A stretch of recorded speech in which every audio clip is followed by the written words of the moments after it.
What's up, everybody? Henry Cejudo here, aka Triple C. And I guess what, guys? I've accomplished so much in life. I may have won the Olympic gold. I may have 2 UFC belts, but there's 2 things that I love more than anything is gold and saving money. This is why this video is sponsored by our partner, Mint Mobile, with phone plans as low as $15 a month. That's right, I said it, $15 a month. Switching to Mint is super easy. Thanks to their digital eSIM cards, you can sign up and activate immediately right on your phone from the comfort of your home. No more standing around waiting in line at a big wireless store. You can keep your current device and phone number and easily switch services. And if your phone isn't eSIM compatible, Mint will ship you a new SIM card for free of charge. So go to our partner, guys, at mintmobile.com/Henry Cejudo, where you could buy 3 months. And guess what? We are gonna match that with 3 months for free. So stop overpaying on your wireless phone bill, please. Let's start saving big with Mint Mobile. So Sean O'Malley has been talking about why hasn't this contract been signed? Quote unquote, I'm annoyed. Well, guess what, Sean?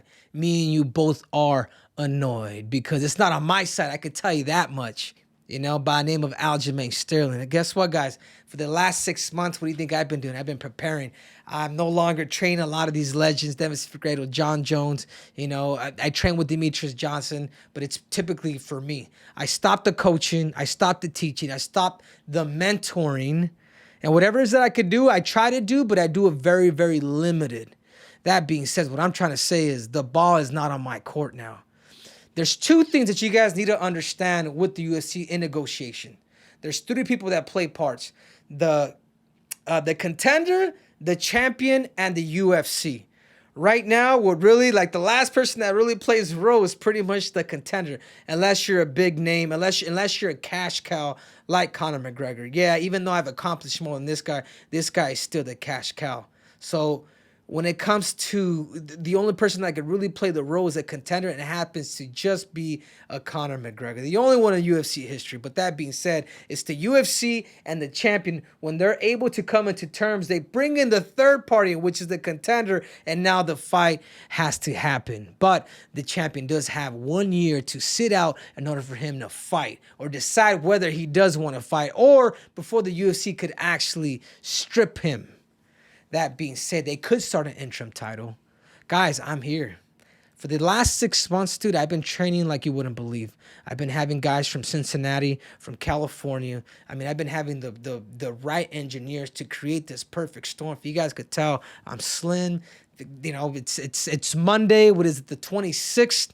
I've never been lighter. I've never felt, and I've never been more confident, or have I felt healthier in my life. That being said, Sean, I understand it. I tell you what, it's not from my side.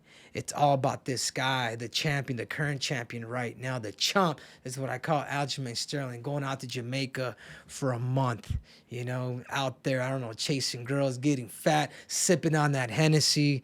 I really don't know what he's saying. Him talking about going up to 145 pounds, it just lets you know where his attitude is going. And when I see and I smell something like that, oh, I know I'm finishing him. I know he ain't going past 3 rounds. And I told him before in my house, in the Cringe Mafia Hacienda, that this fight is not going past 3 rounds. Why? Because I am mentally sharp and I know exactly what I'm doing. That being said, cringe aside, I'm prepared. I'm ready. The UFC wants it. Dana White wants it. It's pretty much, it's signed on my portion.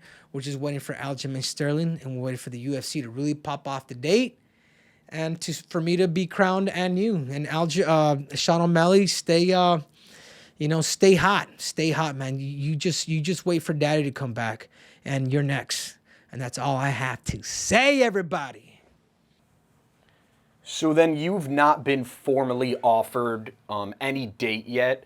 To your knowledge, we're still in the early enough phases. They haven't come back at you with a date yet. Yeah, they've talked about March 4th. What is it, March 4th or March 5th? I forget. Yeah. So what's interesting is we have the March. I forget also if it's March 4th or 5th, but we have that card which is going to be in Las Vegas. But then kind of a surprise is the London card in mid-March. So there's going to be a couple pay-per-views in March. So that's certainly interesting. So what you think maybe that Las Vegas one is more likely? Yes, but I also think, and I'm kind of getting this feeling that Aljamain is probably going to need more time. You know, if he continues to keep talking about how big he's gone or how big he is or how he wants to move to featherweight, then he's probably going to need an additional month. So in my eyes, like I'm just prepared. I may even be prepared all the way till June the way he wanted it originally. To me, it doesn't matter because the more time you give me, the better I'm going to get. You know, because I have been out for a minute, but it doesn't mean I've been also sitting on the couch. Yeah, I've been eating shit and X, Y, and Z. I've been enjoying life, being a dad for the first time. But, dude, I'm back. I'm healthy. My weight's good. My health is good. Physically, I'm strong. So I do believe that the more time that Aljamain gives himself, the more he can make the weight. But also the more time that I have, the better I am going to end up like feeling in the fight. So to me, time is money and money is time. And if he wants to wait, you know, for as long as he wants to wait, I'm only going to get better and I'm only coming. And, you know, when I see people's attitudes change, when they start talking about they want to go up, they want to go up, they want to go up, there's some things that you do have to keep to yourself. And that's one thing that I will say. I'd keep that stuff to myself. But anyways, the cat's out the bag. I already know where his mind's going. He already knows who he's going up against.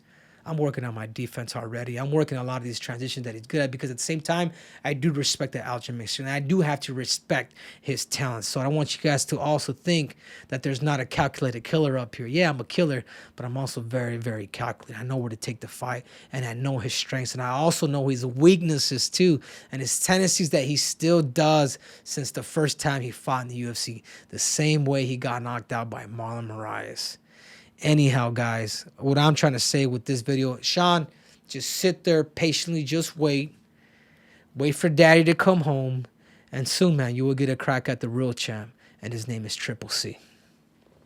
That was actually going to be my last question. I don't know if you saw, but Daniel Cormier advised O'Malley to sit out, wait, and not fight someone like, let's say, Merab in the interim. So you think that's kind of the smart plan for O'Malley, even though it is, he might have to wait a little while just to wait for you guys to fight first? Yeah, he should. And I think O'Malley's he's not a dumb cat. Like every move that he has done, even by him losing and calling himself undefeated, like he's done the right thing. Like he's played the right role. Him going up against the #1 contender, Peter Yan, who has a big hole in his game, which is grappling, and then taking his chances there, you know, winning by robbery, but still, he's the #1 contender at what it is on paper. A guy like Merab would absolutely kill him. A guy like Merab would make the fight boring. He would just expose him. I'm Merab times 10. My wrestling pedigree is so much better than him. Even a guy like Merab, he's a danger to everybody else but me. A guy like Merab would be the easiest fight for me, and I mean that. And I've told him that, actually, in Vegas. I think we have it on video. Whatever you do, just don't pick Triple C, man. Body, peace, champion. Okay. No, you come back, fight him. Fight him. So, hey, man, I think if I was you, I'd stay away from a guy like me because I'm a better athlete. I got better hands. I can submit. I can do a lot of things, and my wrestling is just that much better. Go ahead. I welcome you to my legs. I'm going to make you pick up my weight. I'm going to fatigue you, and eventually I am going to hurt you and knock you out. Merab is a top contender. He's boring as hell, but guess what, man? He's earned it. And he has to go back and give kudos to guys that just wrestle and know how to do it. But when you go up against a guy that knows how to wrestle and has been doing that like since he was a kid, like myself, and doing it at the highest levels, you're in trouble. The same reason why Aljamain Sterling doesn't want to fight me.